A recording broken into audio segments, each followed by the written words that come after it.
এই মুভির শুরুতে আমরা দেখতে পাই আকাশে একটা প্যাসেঞ্জার প্লেন মেঘের মধ্য দিয়ে সামনে এগিয়ে যাচ্ছিল। প্লেনের ভেতরে জ্যাক নামের একজন যাত্রী বসেছিল, যে কিনা তার নিজের দারিদ্র্যে এতটাই অতিষ্ঠ হয়ে গিয়েছিল যে সে নিজের জীবন শেষ করার সিদ্ধান্ত নিয়ে ফেলেছিল। কারণ সে চাচ্ছিল তার মৃত্যুর পর ইন্স্যুরেন্সের সব টাকা যেন তার পরিবার পায়। কিন্তু ঠিক তখনই হঠাৎ করে আবহাওয়া খারাপ হতে শুরু করে। কালো মেঘ চারদিক থেকে প্লেনটাকে ঘিরে ফেলে। এর মধ্যেই আচমকা একটা বজ্রপাত সরাসরি প্লেনের ইঞ্জিনে গিয়ে লাগে, আর সেই আঘাতে প্লেনটা মাঝ আকাশেই দুই টুকরো হয়ে যায়। সামনে অংশটা সোজা গিয়ে পড়ে একটা জনমানবহীন আর রহস্যময় দ্বীপে। ওরা কেউই বুঝতে পারেনি তাদের ভাগ্য এখন কতটা ভয়ঙ্কর মোড় নিতে যাচ্ছে। এদিকে ধ্বংসস্তূপের ভেতরে আটকে থাকা ক্যাপ্টেন, যার অবস্থা পড়ে যাওয়ার পর খুবই খারাপ হয়ে গিয়েছিল, হঠাৎ করে জ্ঞান ফিরে পায়। সে সাথে সাথেই পাইলটকে বলে রেডিও দিয়ে সাহায্যের সিগন্যাল পাঠাতে। পাইলট এক মুহূর্তও দেরি না করে উঠে রেডিও খুঁজতে শুরু করে। রেডিও খুঁজতে খুঁজতে হঠাৎ সে নিজের পায়ের কাছে অদ্ভুত একটা শব্দ টের পায়, যেন কেউ কাউকে টেনে নিয়ে যাচ্ছে। সে নিচে তাকায়, আর পরের মুহূর্তেই তার বুকটা ধক করে ওঠে, কারণ মাটিতে পড়ে আছে একটা বিশাল আকারের সাপের সদ্য খোলা চামড়া, আর তার আশেপাশে ছড়িয়ে ছিটিয়ে আছে অনেক বড় বড় ভাঙা ডিম। সে এখনও বিষয়টা বুঝে ওঠার চেষ্টা করছিল, ঠিক তখনই অন্ধকার জঙ্গলের ভেতর থেকে শুরু হয় ভয়ঙ্কর এক নড়াচড়া। গাছগুলো কাঁপতে থাকে, যেন কোনো বিশাল বিপদ এগিয়ে আসছে। আর পরের মুহূর্তেই ঘন অন্ধকারের ভেতর থেকে বেরিয়ে আসে এক বিশাল আকৃতির সাপ। তার চোখে পরিষ্কার রাগ আর আতঙ্ক দেখা যাচ্ছিল, কারণ সে তার ডিমগুলো ভাঙা অবস্থায় দেখে ফেলেছিল, আর এখন সে পুরোপুরি পাগল হয়ে গেছে। পাইলট কিছু বুঝে ওঠার আগেই পরের মুহূর্তেই সেই সাপ তাকে জীবন্ত গিলে ফেলে। অন্যদিকে প্লেনের বাকি অংশটাও একই রহস্যময় দ্বীপে গিয়ে পড়েছিল। সেখানে জ্যাক সহ আরও কয়েকজন মানুষ ভাগ্যক্রমে বেঁচে যায়। ওরা যখন ধ্বংসস্তূপ থেকে বের হয়ে আসে, তখন তাদের গায়ে কাঁটা দিয়ে ওঠে, কারণ তারা যে দ্বীপে এসেছে সেটা কোনো সাধারণ দ্বীপ না। এখানকার গাছপালা সব অদ্ভুত আর ভয়ঙ্কর, আর সবচেয়ে অবাক করার বিষয়, ওগুলো যেন জীবন্ত, মানুষের মতো নড়াচড়া করছে। এটা দেখে ওরা পুরোপুরি হতবাক হয়ে যায়, কিছুই বুঝতে পারে না। শেষ পর্যন্ত ওরা সিদ্ধান্ত নেয় যেভাবেই হোক এই জায়গা থেকে বের হতে হবে। এই সময় জ্যাক একটা মেয়েকে দেখতে পায়, যার বন্ধু প্লেনের ধ্বংসস্তূপের মধ্যে আটকে ছিল। মেয়েটা তাকে বের করার চেষ্টা করছিল। ঠিক তখনই তাদের উপর একটা বড় লোহার টুকরো পড়তে যাচ্ছিল, আর সেই মুহূর্তে জ্যাক দৌড়ে এসে তাদের দুজনের জীবন বাঁচিয়ে দেয়। ওখানে বেঁচে যাওয়া সবাই রেস্কিউ টিমের কাছে সাহায্য চাওয়ার চেষ্টা করে, কিন্তু তাদের এই চেষ্টা পুরোপুরি ব্যর্থ হয়, কারণ ওই রহস্যময় জঙ্গলে সিগন্যালের কোনো অস্তিত্বই ছিল না। এটা দেখে সবার ভেতরে ভয় ঢুকে যায়। এখন তাদের মনে হতে থাকে এখানেই তাদের মৃত্যু নিশ্চিত। ঠিক এই সময় টিম নামের একজন লোক সামনে আসে। সে সবাইকে বলে যদি তারা এখানে বসে থাকে তাহলে কেউই বাঁচতে পারবে না, কারণ এই বিশাল গাছপালা যে কোনো সময় তাদের মেরে ফেলতে পারে। তাই যেভাবেই হোক প্লেনের সামনে অংশটা খুঁজে বের করতে হবে, যাতে রেডিও ব্যবহার করে রেস্কিউ টিমকে এখানে ডাকা যায়। এই কথা বলার মাঝেই একজন লোক খাবার হিসেবে একটা ফল তুলে নেয়, কিন্তু সে যখনই ফলটা খেতে যায় হঠাৎ সেটা একটা বোমার মতো বিস্ফোরিত হয়ে যায়। ফলটার ভেতর থেকে বের হওয়া বিষাক্ত অ্যাসিড সরাসরি সেই লোকটার মুখে গিয়ে লাগে, আর সেখানেই সে ভয়ঙ্করভাবে মারা যায়। লোকটাকে এভাবে ছটফট করে মরতে দেখে সবার মাথা ঘুরে যায়। কেউ ঠিকভাবে ভাবতেই পারছিল না কি হচ্ছে। এই অবস্থার মধ্যে আরেকজন লোক সবাইকে সাহস দিয়ে বলে ওরা এখান থেকে বের হতে পারবে, কারণ একটু দূরে একটা পাহাড় দেখা যাচ্ছে, আর সেখান থেকে ধোঁয়া উঠছে। খুব সম্ভবত প্লেনের সামনের অংশটা ওই পাহাড়ের কাছেই পড়েছে, তাই যেভাবেই হোক সেখানে পৌঁছাতে হবে। এই কথা বলেই লোকটা সামনে এগোতে শুরু করে, কিন্তু হঠাৎ করেই একটা রাক্ষসে গাছ তাকে জীবন্ত গিলে ফেলে। এই দৃশ্য দেখে সবার আত্মা কেঁপে ওঠে। লোকটার হাড় ভাঙার শব্দ যেন সবার বুক চিরে দেয়। তখনই সবাই বুঝে যায় এখানে থাকলে তারা একে একে এই রাক্ষসে গাছগুলোর খাবার হয়ে যাবে। ভয়ের মাত্রা এতটাই বেড়ে যায় যে সবাই নিজের জীবন বাঁচাতে এলোমেলোভাবে দৌড়াতে শুরু করে। কেউ দিক ঠিক রাখতে পারছিল না, অন্ধের মতো শুধু ছুটে যাচ্ছিল। কিন্তু এই দৌড়াদৌড়ির মধ্যেই অনেক নিরীহ মানুষ ওই রাক্ষসে গাছগুলোর শিকার হয়ে যায়। একের পর এক মানুষকে ওই ভয়ঙ্কর গাছগুলো জীবন্ত গিলে ফেলতে থাকে। এই বিশৃঙ্খলার মাঝেই জ্যাক হঠাৎ নিচে পড়ে যায়, আর তার সামনে পড়ে থাকে সেই ইন্স্যুরেন্সের কাগজটা। ঠিক তখনই সে বুঝতে পারে মৃত্যু তার সামনে দাঁড়িয়ে আছে। সে মনে মনে ভাবে যাই হোক, সে তো এই গাছগুলোর হাত থেকে বাঁচতে পারবে না। তাই আর কিছু না ভেবে সে নিজেই গিয়ে ওই রাক্ষসে গাছগুলোর সামনে দাঁড়িয়ে পড়ে। গাছটা যখন তাকে গিলে ফেলতে যাচ্ছিল, ঠিক তখনই হঠাৎ করে একটা ছেলে লাফ দিয়ে এসে তাকে বাঁচিয়ে ফেলে। তারপর কোনোভাবে সবাই ওই রাক্ষসে গাছগুলোর হাত থেকে বাঁচতে বাঁচতে একটা খালের কাছে পৌঁছে যায়। সেখানে একজন লোক বলে বাকি যারা জঙ্গলের ভেতরে আটকে আছে তাদের বাঁচাতে আবার জঙ্গলের ভেতরে যেতে হবে, কিন্তু যারা অল্পের জন্য বেঁচে এসেছে তারা স্পষ্টভাবে না করে দেয়। তারা জানে আবার জঙ্গলে ঢুকলেই ওই রাক্ষসে গাছগুলো তাদের জীবন্ত গিলে ফেলবে। ঠিক তখনই আরেকজন লোক সেই পাহাড়টার দিকে ইশারা করে বলে যেভাবেই হোক দ্রুত সেখানে পৌঁছাতে হবে। আর এটা বলেই তারা আর দেরি না করে সবাই মিলে পাহাড়ের দিকে এগোতে শুরু করে। এখন এখান থেকে বাঁচার জন্য তাদের কাছে এটিই ছিল একদম শেষ সুযোগ। সবাই নিঃশ্বাস আটকে বিশাল বিশাল পাথর পার হয়ে নিজেদের গন্তব্যের দিকে এগিয়ে যেতে থাকে, কিন্তু তারা বুঝতেই পারছিল না তাদের প্রতিটা নড়াচড়ার উপর কোনো বিশাল কিছু গভীরভাবে নজর রাখছে। সবাই সামনে এগোচ্ছিল। ঠিক তখনই পেছনে থাকা দুইজন লোক হঠাৎ করে কিছু একটা সরসর করার শব্দ শুনতে পায়।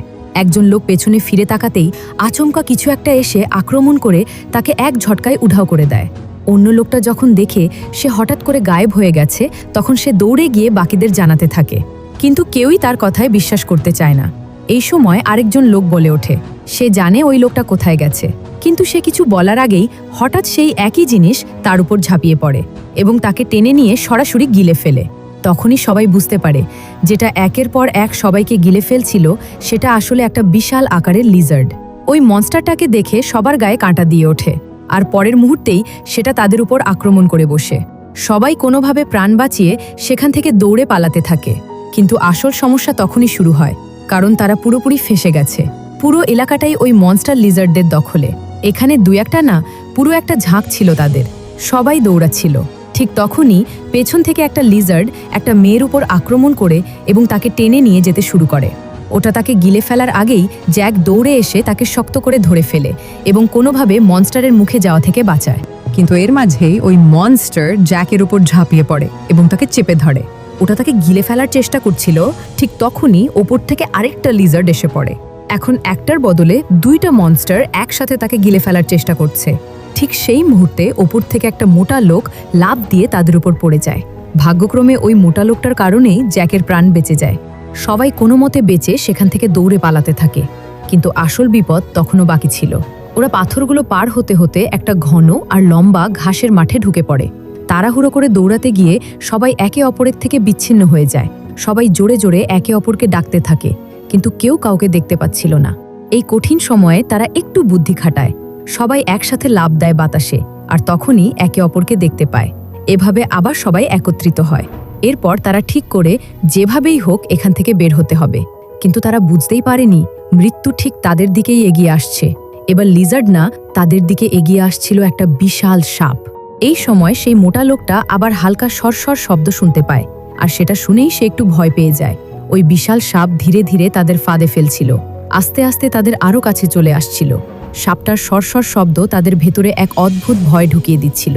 আর হঠাৎ করেই সাপটা ঝাঁপিয়ে পড়ে এক লোকের উপর, তাকে শক্ত করে পেঁচিয়ে ধরে এবং সবার কাছ থেকে দূরে টেনে নিয়ে যায়। সাপটা লোকটাকে এত জোরে পেঁচিয়ে ধরেছিল যে সে একটুও নড়তে পারছিল না, আর চোখের সামনে দেখতেই দেখতেই সাপটা তাকে জীবন্ত গিলে ফেলে। এই দৃশ্য দেখে সবার হুঁশ উড়ে যায়। সবাই তখন প্রাণ বাঁচাতে উল্টো দিকে দৌড় দিতে শুরু করে।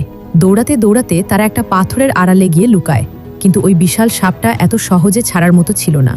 শিকার না পেয়ে সে ধীরে ধীরে তাদের দিকেই এগিয়ে আসতে থাকে। ঠিক তখনই দুর্ভাগ্যবশত একটা মেয়ের মুখ থেকে শব্দ বেরিয়ে যায়।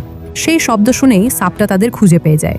সাপটা মেয়েটাকে গিলে ফেলার আগেই 1 সেকেন্ডও দেরি না করে জ্যাক নিজেই মৃত্যুর সামনে গিয়ে দাঁড়ায় এবং সাপটার দৃষ্টি নিজের দিকে টেনে নেয়। শিকার হাতছাড়া হতে দেখে সাপটা আরও ক্ষিপ্ত হয়ে ওঠে। ঠিক তখনই সেই মোটা লোকটা সুযোগ বুঝে আগের সেই বিষাক্ত ফলটা তুলে নিয়ে আরেকটা ফলে ছুঁড়ে মারে, আর ফলটা আরেকটার সাথে লাগার সাথে সাথেই একটার পর একটা সব ফল বিস্ফোরিত হতে শুরু করে।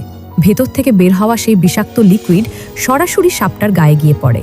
লিকুইডটা এতটাই মারাত্মক ছিল যে ব্যথায় সাপটা ছটফট করতে থাকে। শেষে আর সহ্য করতে না পেরে নিজের প্রাণ বাঁচাতে সেখান থেকে লেজ গুটিয়ে পালিয়ে যায়। এখনো পর্যন্ত তারা বের হওয়ার কোনো রাস্তা খুঁজে পায়নি। তার উপর চারদিকে রাতের অন্ধকার নেমে এসেছে। ভয় আর অন্ধকারে বেঁচে থাকা মানুষগুলো আশ্রয় নেওয়ার জন্য কাছেই একটা ছোট গুহায় ঢুকে পড়ে। গুহার ভেতর এতটাই অন্ধকার ছিল যে একজন বয়স্ক লোক 2টা পাথর ঘষে আগুন জ্বালানোর চেষ্টা করে, কিন্তু বারবার চেষ্টা করেও সে আগুন জ্বালাতে পারছিল না। ঠিক তখনই তার চোখে পড়ে জ্যাকের গলায় ঝুলানো একটা লকেট। সে জ্যাকের কাছ থেকে সেটা চায়। অনেকক্ষণ ঘষার পর অবশেষে সেই লকেট দিয়েই সে আগুন জ্বালাতে সক্ষম হয়। আগুনের চারপাশে বসে বেঁচে থাকা সবাই একে অপরকে সাহস দিতে থাকে। কিন্তু সবার মনে একটাই ভয়, বাইরে বের হলেই ওই দানবগুলো তাদের জীবিত ছাড়বে না। কিন্তু বাস্তবতা ছিল আরও ভয়ঙ্কর। এই গুহাতেও তারা বেশি সময় টিকতে পারবে না, তাই সবাই মিলে ঠিক করে সকাল হলেই তারা এখান থেকে বেরিয়ে যাবে। তারা এসব নিয়ে কথা বলছিল, ঠিক তখনই বাইরে থেকে কোনো একটা নড়াচড়ার শব্দ শোনা যায়। শব্দটা শুনে ৩ জন লোক গুহা থেকে বাইরে বের হয়। বের হয়েই তারা দূরে একটা জলে আলো দেখতে পায়। সবাই ভাবে হয়তো রেস্কিউ টিম এসে গেছে, তাই কোনো কিছু না ভেবেই তারা সেই আলোর দিকে এগোতে শুরু করে। কিন্তু একটু এগোতেই হঠাৎ সেই আলোটা অন্ধকারের মধ্যে মিলিয়ে যায়, আর পরের মুহূর্তেই ঘন অন্ধকার থেকে বেরিয়ে তাদের পেছনে এসে দাঁড়ায় একটা ভয়ঙ্কর ক্রিচার। ওরা যখন পেছনে ফিরে তাকায় তখন বুঝতে পারে এটা কোনো রেস্কিউ টিম না, বরং একটা বিশাল আকারের মনস্টার, ব্যাং। ওই ভয়ঙ্কর প্রাণীটা নিজের কোমরে থাকা আলো ব্যবহার করছিল শিকারকে ফাঁদে ফেলার জন্য। মুহূর্ত বুঝে জ্যাক আর আরেকটা ছেলে রমি দৌড়ে গিয়ে একটা পাথরের আড়ালে লুকিয়ে পড়ে। কিন্তু দুর্ভাগ্যবশত সুটকেসওয়ালা লোকটা এতটা ভাগ্যবান ছিল না। তার সেই সুটকেস, যেটাকে সে নিজের জীবনের থেকেও বেশি আগলে রেখেছিল, সেটাই এখন ওই মনস্টারের নিচে চাপা পড়ে যায়। সে অনেক কষ্ট করে সেটা টেনে বের করার চেষ্টা করে, আর যখনই সে সুটকেস টেনে বের করে ঠিক তখনই মনস্টারটা তাকে দেখে ফেলে। এক মুহূর্তের মধ্যে সেই দানবটা তাকে মুখে চেপে ধরে ফেলে। ঠিক সেই সময়ে দুর্ভাগ্যবশত তার সুটকেসটা হাত থেকে পড়ে যায়, আর মাটিতে পড়তেই সেটা খুলে যায়। আর তারপরই দেখা যায় সেই সুটকেসের ভেতর থেকে তার মৃত মেয়ের ছাই বাতাসে উড়ে ছড়িয়ে পড়ছে।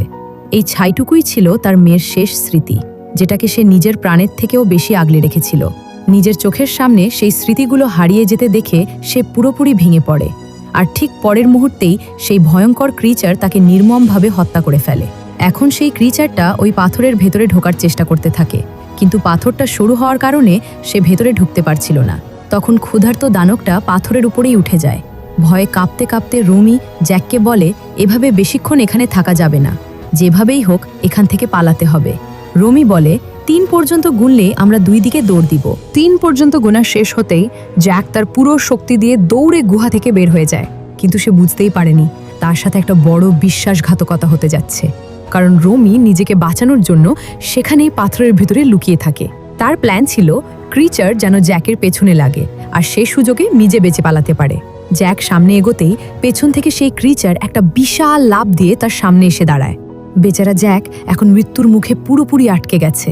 ক্রিচারটা ঠিক তার সামনে দাঁড়িয়ে তাকে গিলে ফেলার জন্য একটা বিশাল লাফ দেয়, কিন্তু ঠিক তখনই হঠাৎ পেছন থেকে একটা বিশাল সাপ এসে সেই ক্রিচারটাকে জীবন্ত গিলে ফেলে। ওদিকে রমি নিজের প্রাণ বাঁচিয়ে আবার গুহার দিকে দৌড়ে যায়। সেখানে গিয়ে সে সবাইকে মিথ্যা বলে ক্রিচার নাকি জ্যাককে টুকরো টুকরো করে ফেলেছে। এই কথা শুনে গুহার ভেতরে থাকা সবাই ভয়ে জমে যায়। সবাই চিৎকার করতে শুরু করে, কারণ এখন তাদের মনে হচ্ছিল তাদের বাঁচার কোনো আশা নেই। ঠিক তখনই তারা পাথরের নড়াচড়ার শব্দ শুনতে পায়। সবাই প্রাণ বাঁচাতে পাথরের আড়ালে লুকিয়ে পড়ে। সবার চোখ তখন বাইরে, যেন নতুন কোনো বিপদ আসছে। কিন্তু হঠাৎ করেই অন্ধকার ভেদ করে জ্যাক জীবিত অবস্থায় দৌড়ে ফিরে আসে। তার হাতে ছিল সেই ভাঙা সুটকেস, যেটা ওই দুর্ভাগা বাবার মেয়ের শেষ স্মৃতি ছিল। পরের দিন সকালে ভয়ে কাঁপতে কাঁপতে সবাই মিলে সেই সুটকেসটা মাটিতে পুঁতে দেয়। এভাবেই তারা লোকটার শেষ স্মৃতিটাকে দাফন করে। এরপর আর কোনো বিপদ আসার আগেই তারা দ্রুত সেখান থেকে বের হয়ে আবার সেই পাহাড়ের দিকে এগোতে শুরু করে। সবাই সামনে এগোচ্ছিল। হঠাৎ একজনের পা পিছলে যায় আর সে নিচে পড়ে যায়। এই সময় রুমির সামনে তাকিয়ে দেখে ওই পাহাড় থেকেই এখনো ধোঁয়া উঠছে, মানে তারা তাদের গন্তব্যের খুব কাছাকাছি পৌঁছে গেছে। কিন্তু ঠিক তখনই জ্যাক নিচে চাপা পড়ে থাকা কিছু একটা দেখতে পায়। সে যখন সেটা টেনে বের করে দেখে সেটা কোনো সাধারণ জিনিস না, বরং একটা বিশাল সাপের সদ্য খোলা চামড়া। এটা দেখে সবার গায়ে কাঁটা দিয়ে ওঠে। এর মানে সাপটা এখানেই কোথাও আশেপাশে আছে। ঠিক তখনই আশেপাশের সব পাখি হঠাৎ উড়ে যেতে শুরু করে, যেন কোনো বড় বিপদ আসছে। কিছু বুঝে ওঠার আগেই মাটি কেঁপে ওঠে, আর পরের মুহূর্তেই একটা বিশাল সাপ তাদের সামনে এসে হাজির হয়। সাপটার আকার দেখে সবার পায়ের নিচ থেকে মাটি সরে যায়। ওরা পালানোর আগেই সাপটা তাদের উপর আক্রমণ করে বসে, কিন্তু কোনোভাবে সবাই প্রাণ বাঁচিয়ে একটা পাথরের আড়ালে গিয়ে লুকায়। সাপটাও তার পুরো শক্তি দিয়ে সেই পাথর ভাঙার চেষ্টা করতে থাকে। ঠিক সেই মুহূর্তে সুযোগ বুঝে সবাই আবার দৌড়ে পালাতে শুরু করে। সবাই প্রাণ বাঁচাতে উল্টো দিকে দৌড়াচ্ছিল, কিন্তু সেই বিশাল সাপটাও তাদের পেছনে লেগেই ছিল। যতই তারা সামনে এগোচ্ছিল, সাপটা ঠিক ততটাই কাছে চলে আসছিল। শেষ পর্যন্ত তারা বাঁচার জন্য একটা অন্ধকার গুহার ভেতরে ঢুকে পড়ে। কিন্তু দুর্ভাগ্য, এখানেও তাদের ছাড়েনি। গুহার ভেতরটা এতটাই পিচ্ছিল ছিল যে সেখানে দাঁড়িয়ে থাকা প্রায় অসম্ভব হয়ে পড়েছিল। কিন্তু যার পেছনে মৃত্যু লেগে থাকে সে কি আর থামে? ওরাও থামেনি, কোনো মতে সামনে এগোতে থাকে। এই দৌড়ঝাঁপের মাঝেই আবার নতুন বিপদ সামনে এসে হাজির হয়। সামনে ঘন অন্ধকার থেকে হঠাৎ একটা বিশাল বাদুড়ের ঝাঁক তাদের উপর আক্রমণ করে বসে। এতে একজন লোক পা পিছলে নিচে পড়ে যায়, কিন্তু ঠিক সময়ে জ্যাক তাকে ধরে ফেলে। সে তাকে টেনে তোলার চেষ্টা করছিল, ঠিক তখনই নিচ থেকে সেই ভয়ঙ্কর সাপটা গুহার ভেতরে ঢুকে পড়ে। এটা দেখে সবার শ্বাস যেন বন্ধ হয়ে যায়। এই অবস্থায় হঠাৎ সেই লোকটার হাত জ্যাকের হাত থেকে ছুটে যায়, আর সে সোজা গিয়ে পড়ে সাপটার মুখে। আর পরের মুহূর্তেই সাপটা তাকে জীবন্ত গিলে ফেলে। বেঁচে থাকা মানুষগুলো কোনোভাবে সেই পিচ্ছিল গুহা পার করে সেখান থেকে পালাতে সক্ষম হয়। কিছুটা সামনে এগিয়ে তারা প্লেনের একটা ভাঙা অংশ দেখতে পায়। তখন তারা বুঝে যায় প্লেনের সামনের অংশটা খুব বেশি দূরে না। এগোতে এগোতে শেষ পর্যন্ত তারা সেই পাহাড়ের কাছে পৌঁছে যায়, আর দেরি না করে দ্রুত উপরে উঠতে শুরু করে। কিছু দূর উঠতেই তারা প্লেনের ক্র্যাশ হওয়ার সামনের অংশটা খুঁজে পায়। প্লেনের ভেতরে ঢুকতেই এয়ার হোস্টেস পাইলটকে দেখতে পায়। সে তাকে উঠাতে গিয়েই হতবাক হয়ে যায়, কারণ পাইলট ইতোমধ্যেই মারা গেছে। ঠিক তখনই তার হাত ভুল করে প্লেনের কন্ট্রোলারে লেগে যায়, আর হঠাৎ করে প্লেনটা চালু হয়ে যায়। তাদের ভাগ্য ভালো ছিল, কারণ প্লেনের ইঞ্জিন এখনও কাজ করছিল। এই হইচইয়ের মাঝেই জ্যাক নিচে পড়ে থাকা রেডিওটা দেখতে পায়। রেডিও নেওয়ার জন্য সে তাড়াতাড়ি নিচে নামতে শুরু করে। নিচে নেমেই সে দেখতে পায় মাটিতে অনেক বড় বড় ডিম ভাঙা অবস্থায় পড়ে আছে। এটা দেখে সে একটু ভয় পেয়ে যায়, কারণ সে বুঝতে পারছিল আবারও নতুন বিপদ তাদের সামনে আসতে যাচ্ছে। শেষ পর্যন্ত সে রেডিওটা খুঁজে পায় এবং দেরি না করে সেটাকে চালু করে। কিন্তু সাহায্যের সিগন্যাল পাঠানোর আগেই সে হালকা একটা সরসর শব্দ টের পায়। সে পেছনে ফিরে তাকাতেই দেখে প্লেনের ওপর সেই বিশাল সাপটা দাঁড়িয়ে আছে, শিকার করার জন্য পুরো প্রস্তুত। আর এটা সেই একই সাপ যার উপর জ্যাক আগে বিষাক্ত লিকুইড ছুঁড়ে মেরেছিল। এখন সে সাপটা পুরোপুরি প্রতিশোধের আগুনে জ্বলছিল। হঠাৎ করেই সাপটা জ্যাকের দিকে ঝাঁপিয়ে পড়ে, কিন্তু প্রথমবার ব্যর্থ হয়। তারপর আবার আক্রমণ করে, কিন্তু ঠিক তখনই জ্যাক পাশে পড়ে থাকা প্লেনের দরজা তুলে নিয়ে সামনে ধরে ফেলে। ফলে সাপটা তাকে আঘাত করতে পারছিল না। এই সময় সেই মেয়েটাও একটা কুড়াল নিয়ে সেখানে এসে পৌঁছে, কিন্তু ওই বিশাল সাপের সামনে তার ছোট্ট কুড়াল একেবারেই অকার্যকর হয়ে যায়। সাপটা যখন তাকে গিলে ফেলতে যাচ্ছিল, ঠিক তখনই জ্যাক তাকে নিজের দিকে টেনে নেয়। এখন তারা দুজনই সাপটার ফাঁদে আটকা পড়ে গেছে, কিন্তু আসল বিপদ তখনও বাকি ছিল, কারণ পরের মুহূর্তেই অন্ধকার থেকে আরও দুইটা ভয়ঙ্কর সাপ বেরিয়ে আসে, যারা ধীরে ধীরে তাদের দিকে এগিয়ে আসছিল। এখন তাদের সামনে একটা না, একেবারে তিনটা ভয়ঙ্কর দানব দাঁড়িয়েছিল, যারা তাদের জীবন্ত গিলে খাওয়ার জন্য অপেক্ষা করছিল। এখন যেন তাদের মৃত্যুর কাউন্টডাউন শুরু হয়ে গেছে। ঠিক তখনই হঠাৎ করে সেই ছেলে রমি নিজের ভয় কাটিয়ে উঠে সরাসরি প্লেনের উপর লাফিয়ে ওঠে। সে ঠিক করে আজ সে তার সব ভুলের শোধ তুলে নেবে। নিজের জীবনের পরোয়া না করেই সে দানবগুলোর দৃষ্টি নিজের দিকে টেনে নেয়, আর সেই দানবগুলো ধীরে ধীরে তার দিকে এগোতে শুরু করে। রুমি চিৎকার করে এয়ার হোস্টেসকে বলে, ইঞ্জিন ফুল স্পিডে চালু করো। এয়ার হোস্টেস তাড়াতাড়ি ইঞ্জিন চালু করে দেয়, কিন্তু ফুল স্পিড নিতে একটু সময় লাগছিল। এই সময়ের মধ্যে একটা সাপ প্লেনের ভেতরে ঢুকে পড়ে, আর ঢুকেই একটা মহিলাকে জীবন্ত গিলে ফেলে। এরপর সেই সাপটা এয়ার হোস্টেসের দিকে এগোতে থাকে। ঠিক তখনই সেই মোটা লোকটা সামনে এসে দাঁড়ায়, আর সাপটা হোস্টেসের বদলে তাকে গিলে ফেলে। উপরে দাঁড়িয়ে রুমি আরও জোরে চিৎকার করে সাপগুলোর দৃষ্টি নিজের দিকে ধরে রাখে, ফলে সব সাপ তার দিকেই এগিয়ে যেতে থাকে।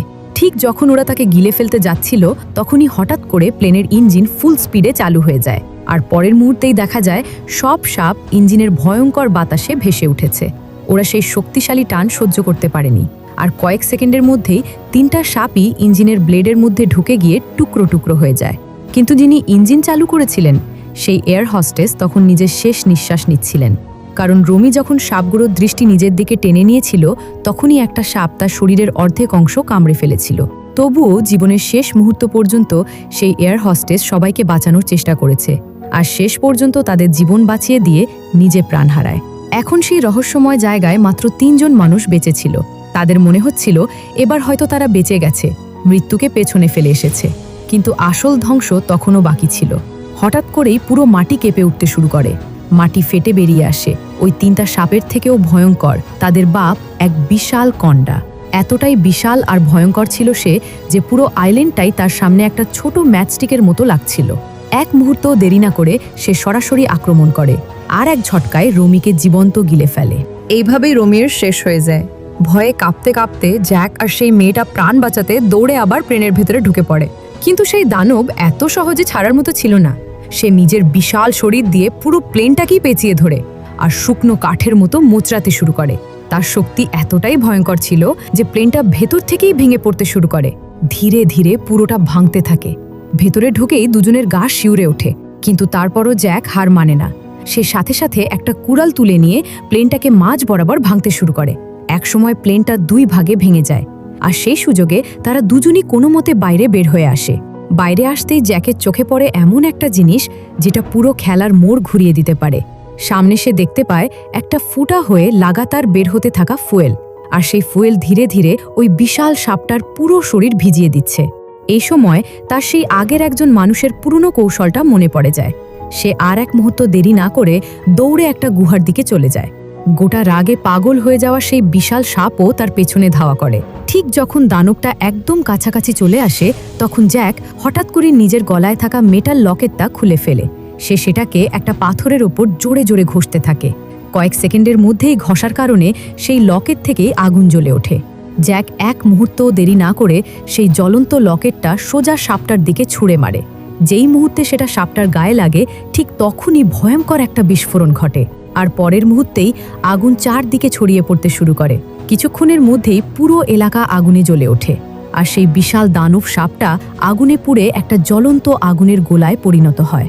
শেষ পর্যন্ত আইল্যান্ডের সবচেয়ে ভয়ঙ্কর সেই রাক্ষসটা চিৎকার করতে করতে পুড়ে ছাই হয়ে যায়। যে মৃত্যুর ছায়া এতক্ষণ ধরে তাদের পেছনে লেগেছিল, সেটা শেষ পর্যন্ত চিরতরে শেষ হয়ে যায়। জ্যাক আর সেই মেয়েটা সামনে সেই বিশাল দানবের পতন দেখে অবশেষে স্বস্তির নিঃশ্বাস ফেলে। ঠিক তখনই জ্যাকের হাতে থাকা রেডিওতে হঠাৎ করে সিগন্যাল আসতে শুরু করে। রেস্কিউ টিমের সাথে যোগাযোগ স্থাপিত হয়, মানে রেস্কিউ টিম তাদের লোকেশন ট্র্যাক করে ফেলেছে। রেডিওতে সেই আওয়াজ শুনেই দুজনের মধ্যে যেন নতুন করে প্রাণ ফিরে আসে। আর এভাবেই এই গল্পটি এখানেই শেষ হয়।